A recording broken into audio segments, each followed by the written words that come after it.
శ్రీ సంజీవదేవ్ ఆత్మకథ తుమ్మపూడి 59వ భాగం 6/11/20. గతంలోకి అనేటువంటి దానిలో 40వ శీర్షిక ఖలీల్ జిబ్రాన్. మిత్రులు జీవించి ఉండగా వాళ్ళని కలిసి తలుచుకోవాలని వాంఛించినప్పటికీ కొన్నిసార్లు కలుసుకోలేవు. వారు మరణించిన తర్వాత వాళ్ళని ఎప్పటికీ కలుసుకోజాలం కదా అని చింతించడం, వారు మరణించిన తర్వాత ఎంతగా కోరతాము, వాళ్ళు జీవించి ఉండగా మనకు తెలియదు. సుప్రసిద్ధ చిత్రకారుడు మొక్కపాటి కృష్ణమూర్తి చనిపోయిన వార్త వినగానే అలా అనిపించి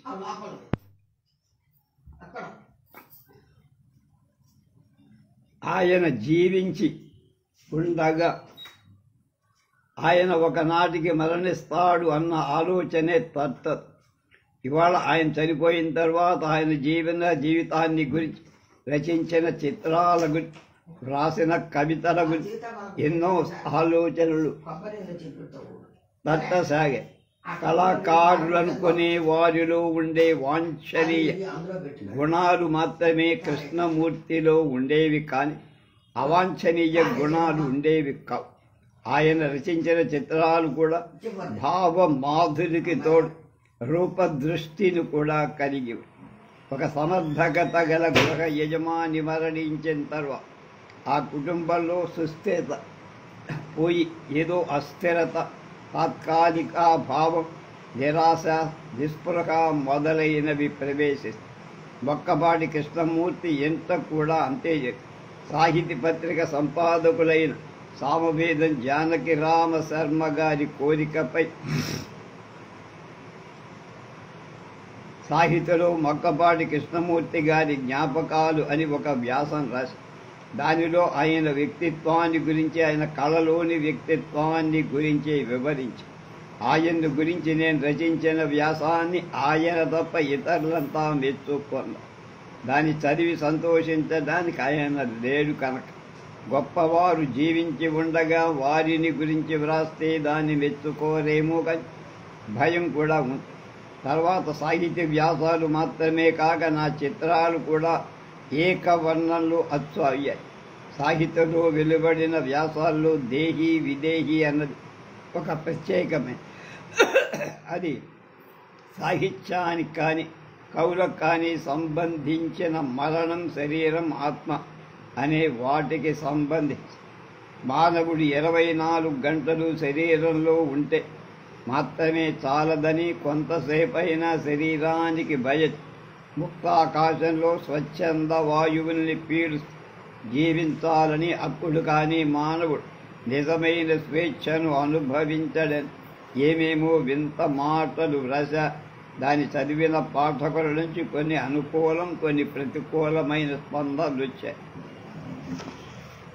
సాహితీ సంచికలో వెలువడినటువంటి నా చిత్రాలు మౌలగీతి, గగనగంగ, హిమాని, బలాక అనే వీటిని నేను ఏకవర్ణంతో చిత్రించి పంపితే వాటిని సాహిత్యంలో ఏకవర్ణంలోనే ముద్రించేవా. బహువర్ణాల్లో చిత్రించిన చిత్రాన్ని బహువర్ణాల్లో ముద్రిస్తే బాగుంటుంది, కానీ దాన్ని ఏకవర్ణంలో ముద్రిస్తే బాగుండు. ఏకవర్ణంలో ముద్రించబడనున్న చిత్రాన్ని ఏకవర్ణంలోనే చిత్రించటం మంచిది. సాహిత్యంలో వెలువడిన చిత్రాల్లో మౌనగీతి ప్రకృతిలోని ఏకాంతత్వాన్ని, నిశ్శబ్దాన్ని వ్యక్తం చేస్తున్నందువల్ల దానికి మౌనగీతి అని పేరు పెట్టి. చిత్రంలో ముందు వైపు కొండలు, బండలు ఉంటాయి. కుడి భాగంలో దూరాన మళ్ళీ కొండలు, మధ్యలో కొన్ని సమతల భూమి. ఆ సమతల భూమి మీద దూరంగా ఆకుల్లేని సందని చెట్లు. చిత్రంలో ఎడమ భాగంలో దట్టమైన పెద్ద చెట్లు కొన్ని ఉంటాయి నిలబడి. కింద వైపు నుంచి చిత్రాన్ని అంతా కలిపి చూస్తే ఒక ప్రశాంత వాతావరణం కల. చిత్రాల్లో రూపరచన చెయ్యటానికంటే వాతావరణాన్ని సృష్టించడం కష్టం.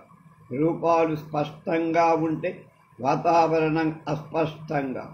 సాహిత్యలో నా రెండవ చిత్రం గగనగం. అది నిలువు చిత్రం. ఇది కూడా ఏకవర్ణమే. కొండ మీదుగా పడే జలపాతాన్ని చిత్రిస్తారు. మూడో చిత్రం హిమాని. హిమాని అంటే గ్లేషియర్ అంటాం మనం. చిత్రంలో ముందు భాగంలో రాళ్ల కొండలు, వాటికి దూరంగా 2 శిఖరాలు గల హిమశిఖరం. గొప్ప చిత్రకారుడు దాన్ని చిత్రించినట్లుగా అనిపిస్తుంది.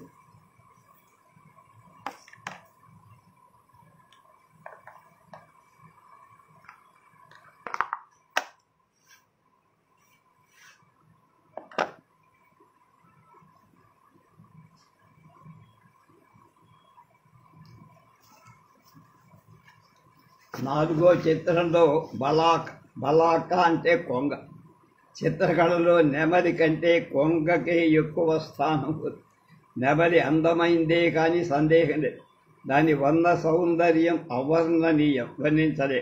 అది తన తోకను విప్పినప్పుడు 1000 ఇంద్రధనస్సులు ప్రత్యక్షమైనట్లుంటాయి. కొంగ సౌందర్యం వేరు. కొంగకు రంగులుండవు. కొంగ సాధారణంగా తెల్లగా కానీ బూడిద రంగులో కానివ్వండి. కానీ దాని రూపం మాత్రం ఎగురుతున్నప్పుడు ఎక్కువగా, నిలుచున్నప్పుడు తక్కువ, ఎంతో లయాత్మకంగా ఉంటుంది. ఏ రూపాన్ని రంగుల్లో చిత్రించలేఖల్లో వేసిన రమ్యంగా ఉంటుందో ఆ రూపం సుందర రూపం. బలాక చిత్రంలో అంతా వ్యతిరేక రసమే, కాంట్రాస్ట్గా. కొంగ తెలుపు, గ్రద్ద నలుపు. కొంగ నిలిచి ఉంటే గ్రద్ద ఎగురుతో. కొంగ కుడివైపున ఉంటే గడ్డ ఎడమ వైపున. కొంగ కింద భాగంలో ఉంటే గద్ద పైన. చిత్రాన్ని రచించేటప్పుడు వీటి గురించిన ఆలోచన లేకుండానే ఇటువంటి వ్యతిరేకతలు, ఐక్యతలు వాటంతటవే రూపొందుతాయి. కానీ చిత్రాన్ని ఆనందించే సమయాన ప్రేక్షకుడు మాత్రం చిత్రంలోని ఈ వ్యతిరేకతల మాధుర్యాన్ని గుర్తించాలి. చిత్రాన్ని విశ్లేషణ చేసి అందులోని వ్యతిరేక రసాన్ని, ఐక్యరసాన్ని ఆస్వాదించాలి. కిందది కొంగ, పైది గద్ద అని తెలుసుకున్నంత మాత్రాన చిత్రాన్ని ఆనందించటం కాదు. చిత్రంలోని విషయాన్ని తెలుసుకున్నంత మాత్రాన చిత్ర రహస్యాలను తెలుసుకోవటం కూడా కుదరదు.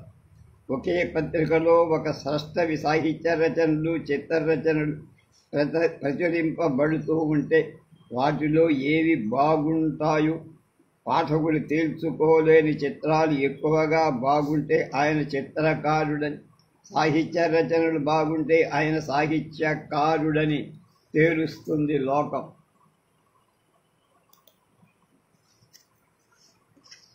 ఆంధ్ర విశ్వవిద్యాలయం ఇంజనీరింగ్ కాలేజీ అధ్యాపకుడైన వేణుగోపాలరావు గారు తన భార్య Krishnabai this man from Lebanon అనే పుస్తకాన్ని అమెరికా నుంచి పంపారు.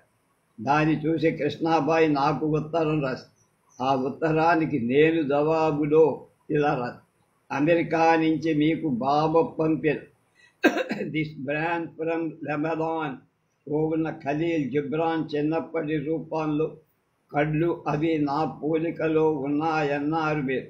నా పోలికలు కలిగి ఉన్నందుకు జిబ్రాన్ ఎంత అదృష్టవంతుడు.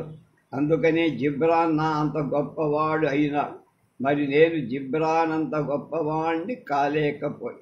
జిబ్రాన్ సంజీవదేవ్ అంత గొప్పవాడే కానీ సంజీవదేవ్ మాత్రం జిబ్రాన్ అంత గొప్పవాడు కాదని సత్యాన్ని అర్థం చేసుకోకండి. ఖలీల్ జిబ్రాన్ భావాలు విచిత్రంగా ఉంటాయి. Work is love made visible. When you work you are a flute through whose heart the whisperings of the hours turn to music. పని అంటే ప్రేమకు దృశ్య రూపం ఇవ్వటమే. నువ్వు పని చేస్తున్నావంటే నువ్వు ఒక వేణువు అవుతావు. ఆ సమయంలో ఆ వేణు హృదయం గుండా ఆ సమయపు గుసగుసలు సంగీతంగా మారుతాయి. ఖలీల్ జిబ్రాన్ మరో ఖండిక. You talk when you cease to be at peace. with your thoughts. When you no longer dwell in the solitude of your heart, you live in your lips, and sound is a diversion and a pastime. In much of your talking, thinking is half murdered. Thought is a bird of space, that is a cage of words, may unfold its wings but cannot fly. నీ ఆలోచనలతో ప్రశాంతంగా ఉండడం మానుకున్నప్పుడే నువ్వు మాట్లాడతావు. నీ హృదయంలో ఏకాంతంలో నువ్వు ఉన్నప్పుడు నీవు నీ పెదవులతో జీవిస్తావు. శబ్దం అనేది ఒక వినోదం. నువ్వు ఎక్కువగా మాట్లాడడంలో ఆలోచించడం అనేది సగం ఖూనీ చెయ్యబడు. ఆలోచన అనేది స్థలానికి చెందిన ఒక పిట్ట. అది మాటల పంజరంలో దాని రెక్కలను విప్పుతుంది, కానీ ఎగరలేదు.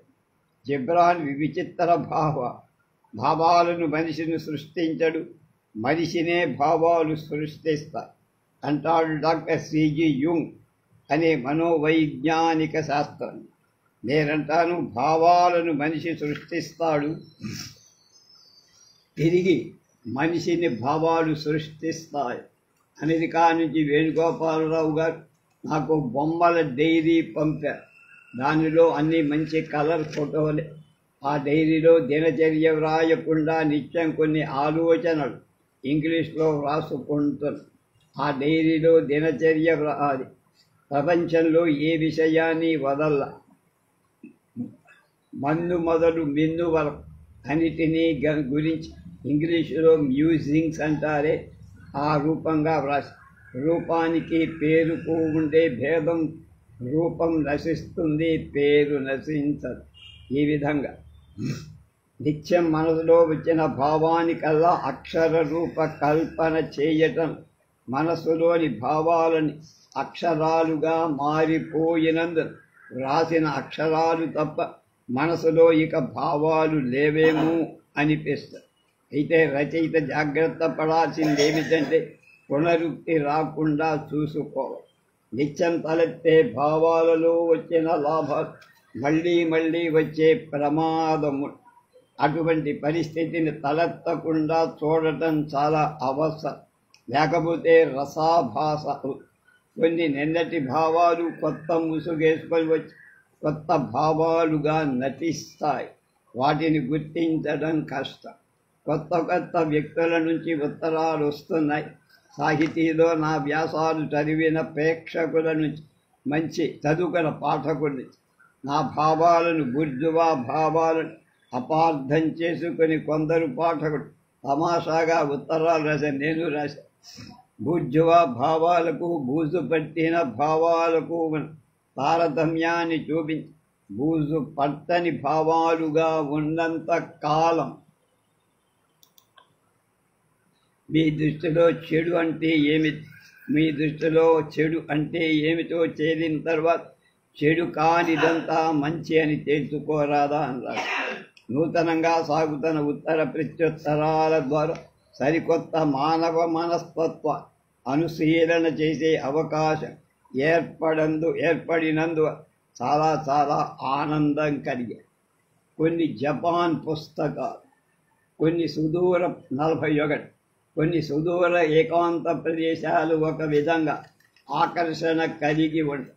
హిమాలయాలు, కావల టిబెట్లో ఉన్న మానస సరోవరం, కైలాస పర్వతం మొదలైన ప్రాంత నైసర్గిక శోభకు విఖ్యాతి చెందిన ప్రదేశం. వాటి గొప్పతనాన్ని గురించి భారతీయ సాహిత్యంలో, బ్రిటిష్ టిబెట్ సాహిత్యంలో ఎన్నో గాథలు. మానస సరోవరం మీద ఎందరో కవితలు రాసి చిత్రాలు గీశారు.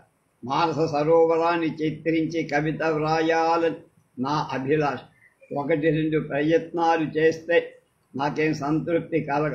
మళ్ళీ చిత్రించా, సంతృప్తి చెంద. నీల సరోవరం చుట్టూ కావివర్ణపు రాతి ప్రదేశం, వెనక ప్రక్కన అస్పష్ట పర్వతం, పర్వతానికి పైన నీల ఆకాశం, దీన్నంతా కలిపి చూస్తే రహస్యంగా మనోహరంగా ఈ చిత్రాన్ని కొన్ని తెల్ల కార్డుల మీద చెట్టి ఒక కవితను దాని వెనకాల వైపు రచించిన మిత్రుల ఉత్తరాల్లో పెట్టి పంపేవాణ్ణి. కవితను ముందుగా ఇంగ్లీష్లో రాశా, తర్వాత తెలుగులోకి తర్జుమా చేశా. అది English Kavitha. Over the minds టర్క్వైజ్ like psychic vibrations from sleep awake, there terminates the plastic perspective and emanates the ecstatic atmosphere, introspective, aesthetic, introspective. It is a source of perennial peace, indeed an unpainted masterpiece, beyond the touch of time and space. ఇటువంటి కవితలు తిరిగి తెలుగులోకి అనువదించుకోవాలంటే కొంత కష్టం. నీలహరిత మానస సరోవరంపై మానస ప్రకంపనలు మేల్కొంటాయి. అక్కడ అంతరిస్తుంది రూపమయ దృష్టి, ఆవిర్భవిస్తుంది ఆనందమయ అంతర్దృష్టి. అశ్రాంత శాంతికి అదొక మూలం. నిజంగా అదొక అచిత్రిత కళాఖండ. దేశకాలాల స్పర్ధకు అది అతి. పని లేకపోతే పైత్యంతో కూడిన ప్రకంపనలు వస్తాయంటే అదే అని ఆయనే రాసుకున్నారు. అలాగే టైకాన్ చిత్రాల్లో మర్రి చెట్టు అనేది మనోహర చిత్రం. పసుపు రంగు ఆకాశాన్ని కనిష్టంగా ఆకుల్లే నల్ల మొదళ్ళ చెర్రీ చెట్లు ఉంటాయి. వాటి కొమ్మలకు తెల్లని సన్నని చెర్రీ పూలుంటాయి. ఈ చిత్రంలోని ప్రధాన ఆకర్షణ చెర్రీ చెట్ల మొదళ్ళ స్పర్శనీయత, అంటే టెక్స్చర్. అది కాగితం మీద సిరాతో వేసినందున ఒక తమాషా అయిన భూజర రూపం వచ్చి వాటికి ఇటువంటి చిత్రంలో జపాన్ చిత్రకారుడు చాలా ప్రసిద్ధుడు. టైకాన్లోని విశేషం ఏమంటే ఆయన వివిధ విషయాలను సమాన దక్షతతో చిత్రించగల, ప్రకృతి దృశ్యాలను ప్రతిభతో చిత్రించగల కొందరు మానవ మూర్తులను మాత్రం చిత్రించలేదు. మానవ మూర్తులను ప్రతిభతో చిత్రించేవాడు కొందరు పశుపక్షి చిత్రణ చెయ్యలేదు. టైకాన్ ఆ విధంగా కాక కొండలను, చెట్లను, జంతువులను, పక్షులను, మనుషులను, మబ్బులను సమాన దక్షతతో చిత్రిస్తారు. జపాన్ చిత్రకళా ప్రభావం భారతీయ చిత్రకళ మీదనే పడ్డట్టే వాటి భారతీయ చిత్రకళా ప్రభావం కొంత టైకాన్ మీద కూడా పడింది. మరో జపాన్ పుస్తకం నెఘాకు సంబంధించి ప్రాచీన జపాన్ చిత్రకారుడైన సెఘా ప్రత్యేకించి ప్రకృతి చిత్రక మానవ మూర్తులను, చిత్రాలను ఆయన తక్కువ చేస్తారు.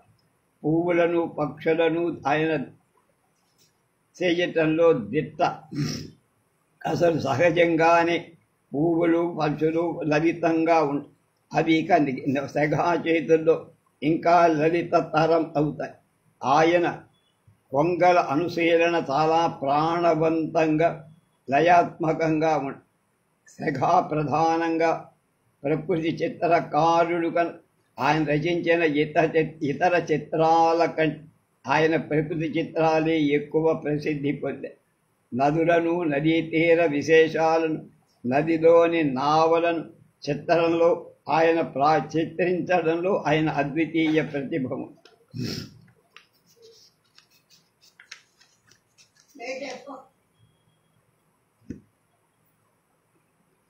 జపానీ సాహిత్యంలో మన్యోషు అనే ప్రాచీన కవితా సంగ్రహం చాలా ప్రసిద్ధి చెంది ఉంటుంది.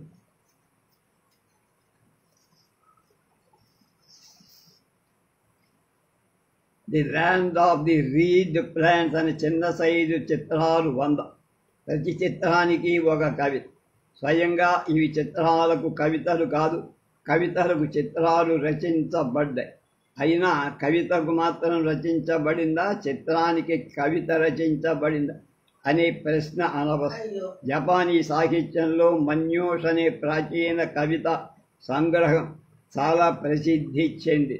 అందులో అనేక ప్రాచీన జపానీ కవిత సంకలనం చెయ్యబడి ఉంటాయి. 4వ శతాబ్ది మొదలు 8వ శతాబ్ది వరకు సమకూర్చబడిన కవితా సంగ్రహం ఈ మన్యోషు.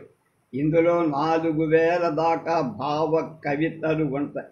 నాకు వచ్చిన ఈ సచిత్ర కవితల పుస్తకం మన్యోషులోని 100 కవితలు ఉన్నాయి.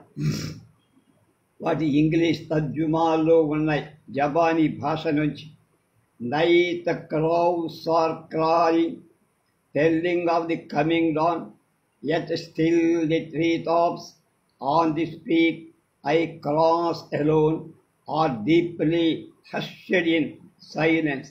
రాత్రి కాకులు అరుస్తున్నాయి రాబోయే ఉషస్సును తెలుపుతూ. అయినా నేను ఒంటరిగా దాటుతున్న ఈ శిఖరం మీది చెట్ల చివర ఇంకా మౌనంలో లోతుగా స్తంభిస్తూ ఉంది.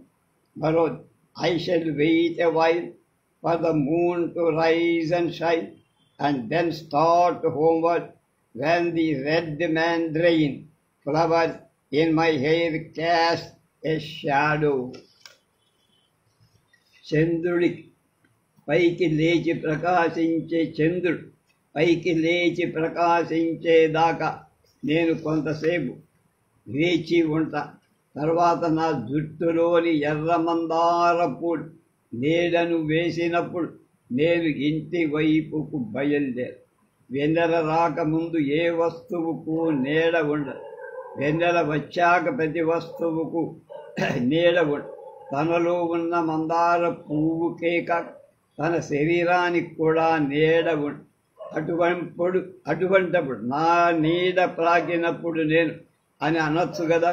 నా జుట్టులో ఎర్రమందార పువ్వులు నీడ వేసినప్పుడు నేను ఇంటి వైపు వస్తున్నా అంటల్లో ఎక్కువ కవితామయమై అభివ్యక్తి కనిపిస్తుంది. ఆమె చెయ్యి సుందరంగా ఉండది అనటానికంటే ఆమె చేతి గోళ్ల చివర్లు సుందరంగా ఉన్నాయి అనటం ఎక్కువ కవితామయం.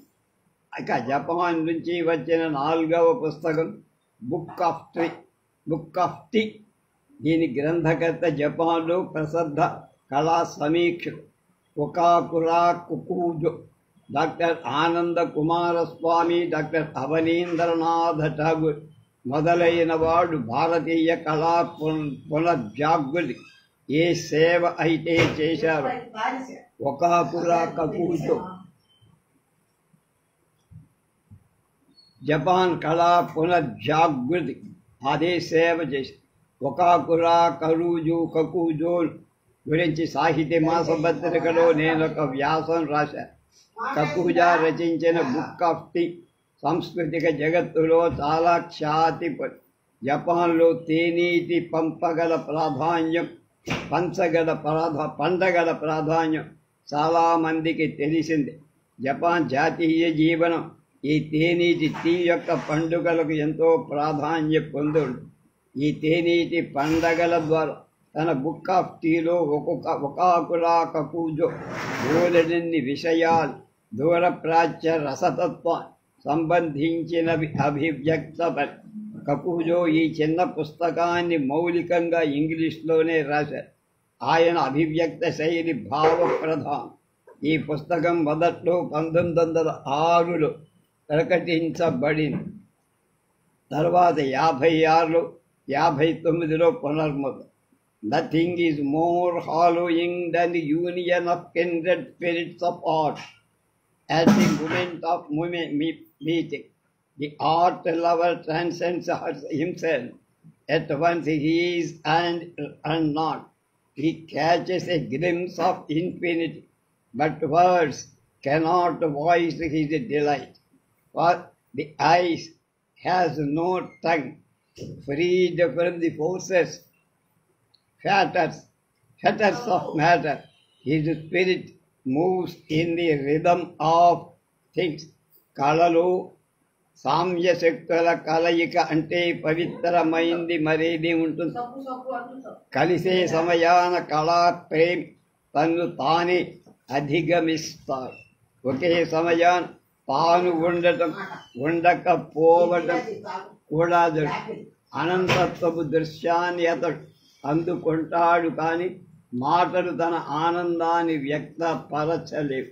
ప్రతి వ్యక్తికి ఏదో ఆలోచన ఉంటూనే ఉంది.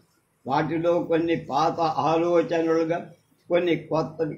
అసలు మనకు ఒక మౌలిక ఆలోచన తట్టినప్పుడు ఆ ఆలోచన ఎంత విలువైంది అనేది ప్రధానం. కానీ అటువంటి ఆలోచన ఇదివరలో ఎవరికైనా తట్టిందా, ఇప్పుడు ఎవరికైనా తడుతుందా అనే ఆలోచన రాకు. పొలాల్లో ఇటీవల పాములు కనిపించక చాలా కాలమై, ఎక్కువ రోజులు పాము కనిపించకపోతే వాటిని చూడాలనే కోరిక ఎక్కువ. పాములు చర్మాలకు ధర పెరిగిన తర్వాత పాముల సంహారం ఎక్కువైపోయింది. వట్లూరు సమావేశం 42 ఇవాళ చివరి. స్నేహం, మైత్రి, నేస్తం ఎంత సునాదమైన పదాలు. కొన్ని పదాలు చెవులకు ఇంపుగా ఉన్న వాటి అర్థాలు మనస్సుకు సొంపుగా ఉండవు. కానీ స్నేహం, మైత్రి మొదలైన పదాలు చెవికి ఇంపుగా ఉండటం మాత్రమే కాక వాటి అర్థాలు మనసుకు సొంపుగా కూడా ఉండవు. స్నేహం దూరపు వ్యక్తుల్ని దగ్గర చేర్చే, భేదాలు గల మనుష్యుల్లో అభేదాన్ని సృష్టించే, బాంధవ్యాన్ని కంటే ఎక్కువ సన్నిహితమై, కులతత్వాలకు దూరమై, స్నేహం మల్లెల వలె తెల్లని, వెన్నెలలా చల్లని. ఎంతకాలమైందో ఈ స్నేహం అనే మానవ జాతిలో ప్రవేశించి ప్రతి వారితో కాకపోయినా కొందరితోనైనా స్నేహం చెయ్యటం ఆనందం అనుభవిస్తుంది. ఏలూరు ప్రాంతంలో నాకు ఎక్కువ మిత్రులున్నారు. అందుకు కారకులు ఇద్దరు. ఒకరు వట్లూరు ఏలూరు దగ్గర వేగుంట కనకరామ బ్రహ్మంగా, ఆయనే వేగుంట మోహన్ ప్రసాద్ తండ్రి. రెండవ వారు ఘంటసాలలో పండిత గుర్రపాటి వెంకట సుబ్బయ్య. ముగ్గురం ఒక చోట కలిస్తే అనుకున్నాం. అక్కడక్కడ చెల్లాచెదురుగా ఉన్న మన మిత్రులందరూ కనీసం సంవత్సరానికి ఒకసారైనా ఒక చోట కలుసుకొని భావ వినిమయం చేసుకుంటే బాగుంటుంది. మన మిత్రుల్లో దాదాపు అందరికీ కొద్దో గొప్ప సాహిత్య కండూతి ఉన్నవాళ్లే కనుక మనమంతా కలుసుకున్న తాము రచించిన గద్య రచనని, పద్య రచనని సమావేశంలో కానీ శ్రోతలకు వినిపించటం లాంటిని మనం చెయ్యొచ్చు. ఈ విధంగా మన మిత్ర సమావేశం ఒక విధమైన సాహిత్య గోష్ఠులుగా కూడా ఉపకరిస్తాయని కూడా. వెంటనే కనకరామ బ్రహ్మం గారు ఉన్నారు. 1963 సంక్రాంతి రోజు తమ ఇంట్లో వట్లూరులో ఇటువంటి మిత్ర సమావేశాన్ని మొదటిసారిగా తాను ఏర్పాటు చేస్తామని వెంటనే వాళ్ళు మిత్రులందరికీ ఉత్తరాలు రాశారు. జనవరి 13వ తేదీ తమ ఇంట హాజరు కమ్మ. 12వ తేదీ సాయంత్రానికి వట్లూరు చేరారు. మిత్రుడు రాంబ్రహ్మం గారింటికి నేను వెళ్ళేసరికి అప్పటికే కృష్ణాబాయ్, వేగుంట మోహన్ ప్రసాద్, గొర్రెపాటి వెంకట సుబ్బయ్య వచ్చి ఉన్నారు. 12వ తేదీ రాత్రికే ఒక మినియేచర్ సమావేశం జరిగింది. మా అందరి ఆతిథేయులైన కనకరామ బ్రహ్మం గారు, సతీమణి గారు మాకు ఆతిథ్యాలు మహడంలో అప్రమత్తులై ఉన్నారు. వట్లూరులోని వారి పెద్ద మేడ చాలామంది అతిథుల్ని ఇముడ్చుకోగలరు. చలికాలపు రాత్రి పొద్దుపోయేదాకా మేడ మీద చలిలో ముక్తాకాశం కింద కూర్చొని అందరం కబుర్లు చెప్పారు. పైన మంచుని కొందరు తలకు మఫ్లర్లు కట్టు. అలాగే రెండవ రోజు తెల్లగారి వరకు ఇంకా కొందరు హాజరయ్యారు. పలహారాలు, కాఫీలు, స్నానానికి వేడి నీళ్లలో కలపటానికి సన్ని అంతా అయిపోయింది. పలహారం ఆహారానికి ఎక్కువైపోయింది. అన్నం తప్ప మిగతా పిండి వంటలన్నీ తెలుగులో పలహారం ఫలాలు ఉంటే పలహారం అనొచ్చుదని ఫలాలు లేని అల్పాహారం. ఏలూరు చుట్టూ ఉన్న కొవ్వలి, చాటబర్రు, పోతునూరు, దెందులూరు, భోగాపురం మొదలైన ఊళ్ళ నుంచి కూడా అతిథులు వచ్చి వీరంతా సాహితీ స్రష్టలు కాకపోయినా సాహితీ పిపాసులు. అలాగే కలగల నాగభూషణ్ చౌదరి, వెలమాటి పద్మనాభం, వెలనాటి శ్రీమన్నారాయణమూర్తి, వేగుంట సూర్యప్రకాశరావు, వేగుంట దశరథరామయ్య మొదలైన వారు ఏలూరు నుంచి వచ్చినవాడు నాకు మొదటిసారి పరిచయం. అలాగే సామవేదం జానకి రామ శర్మ గారు, అంటే మన జాని గారి తండ్రి అన్నమాట. వారి తనయుడు జానక రామ శాస్త్రి, జానకి జాని, కొండముది శ్రీరామచంద్రమూర్తి, ముత్తేవి లక్ష్మణదాసు గారు, పల్ల సుబ్బారావు గారు మొదలైన వీళ్ళంతా సాహితీ స్రష్టలు. కొవ్వరి వంటించి వచ్చిన పెద్దల్లో స్థూలకాయులుగా ఉన్నవారు కొందరు. అయినా వాళ్ళంతా తమ స్థూలకాయాలను మర్చిపోయి ఉల్లాసంగా ఉత్సాహంగా సంచరి ఈ వచ్చిన వాళ్ళంతా పరస్పర పరిచయాలు స్నేహాలు సృష్టించుకోవడం మిక్కిలి ఉత్సాహం చూపారు. ఉదయ సమావేశం కనకరామ బ్రహ్మంగారి మేడ మీద హాల్లో పండిత గొర్రెపాటి వెంకట సుబ్బయ్య గారు సమావేశానికి అధ్యక్షత వహించి సాహితీపరులు సామాన్య వ్యక్తులు 100 మంది దాకా హాజరై ఉంటారు. ఆతిథేయులైన కనక బ్రహ్మం గారు ముందుగా స్వాగత వచనాలు పలి ఈ సమావేశ లక్ష్యాన్ని చెబుతారు.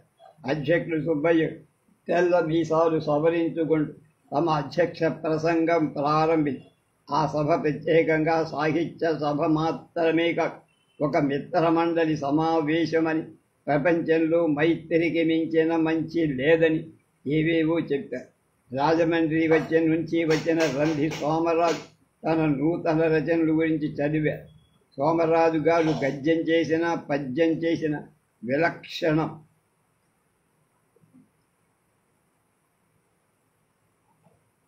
బివి నరసింహారావు తమ ప్రజారంజక ధోరణిలో బాల సాహిత్యానికి వెలమాడి పద్మనాభం ముక్తసరి శ్రీమన్నారాయణమూర్తి ప్రసంగం వర్షధార.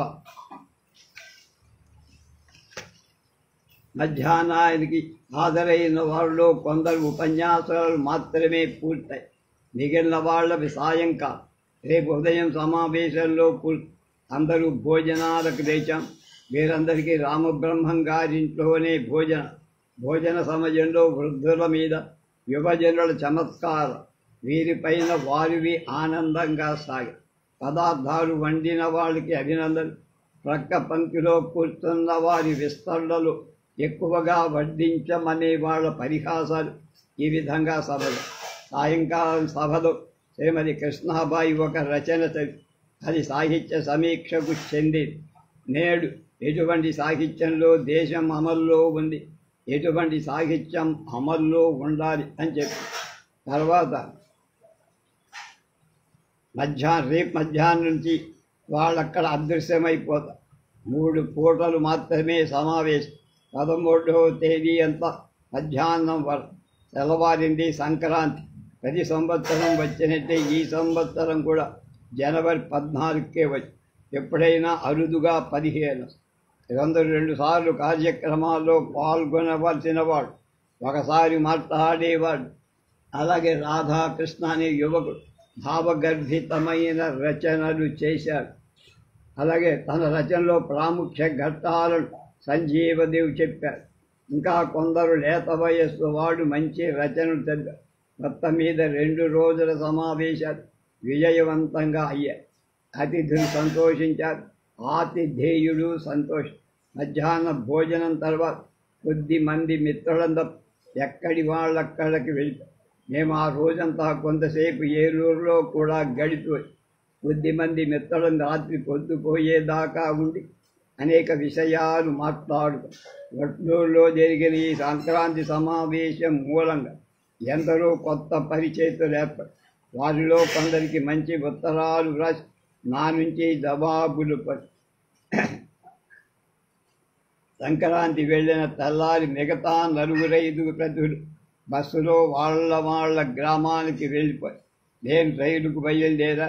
రైలు బెజవాడ వైపుకు వస్తుంటే ముదురు వేసిన జన్ము అక్కడక్కడ పూచి పసుపు రంగులో కమనీయంగా కనిపించి దృశ్యానికి ఎదురుగా కూర్చొని చిత్రించే చిత్రాల కంటే జ్ఞాపకం మీద ఆధారపడ్డది.